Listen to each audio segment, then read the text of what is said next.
દિવસમાં માત્ર એકવાર જ દર્શન થાય છે આ મહાદેવના। હા મિત્રો, ગુજરાતના આ મંદિરનો ઇતિહાસ પાંડવોથી જોડાયેલો છે। સમુદ્રના ઊંચા મોજાઓમાં જળમગ્ન થઈ જાય છે અહીંયાના શિવલિંગ। હું વાત કરું છું ભાવનગરથી 27 કિલોમીટરના અંતરે આવેલું નિષ્કલંક મહાદેવનું મંદિર। એવું કહેવાય છે કે આ મંદિરની સ્થાપના પાંડવો દ્વારા કરવામાં આવી હતી। કુરુક્ષેત્રના યુદ્ધમાં કૌરવોને મારી નાખ્યા બાદ પાંડવો પોતાના પાપોનું પ્રાયશ્ચિત કરવા કૃષ્ણ ભગવાન પાસે ગયા અને ત્યારે શ્રી કૃષ્ણ ભગવાને કાળી ધ્વજા આપી અને કીધું કે જે જગ્યાએ પરિભ્રમણ કરતા કરતા આ ધ્વજા સફેદ થશે ને ત્યાં મહાદેવની સ્થાપના કરીને પૂજા અર્ચના કરશો ને એટલે તમારા પાપ ધોવાશે।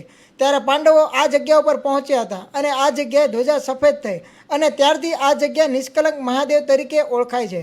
અને અહીંયા તમને 5 મહાદેવના શિવલિંગ જોવા મળવાના છે। અહીંયા દિવસમાં એકવાર જ મહાદેવના દર્શન થાય છે। બપોર પછીના સમયમાં 25 થી 30 ફૂટ અંદર પાણીમાં વિલીન થઈ જાય છે આ જગ્યા। તો આવી કંઈક પૌરાણિક કથા છે જોડાયેલી આ જગ્યાની। હર હર મહાદેવ મિત્રો, કોમેન્ટ કરવાનું ભૂલતા નહીં। आया हूँ मैं दर पे तेरे देख शंकरा, थोड़ी सी जगह शरण में दे दे शंकरा। तेरी शरण में आके भोलेनाथ दूर हो जाती है हर परेशानी। तूने ही लिखी है मेरी ये दास्तां, तू ही संवारेगा मेरी कहानी। यूं ना मुझको दूर कर, अब तो मुझको खुद में समा। भक्त वत्सलाय नमः, शीत कंठाय नमः। कृपा मुझ पे रखना, मेरी गलती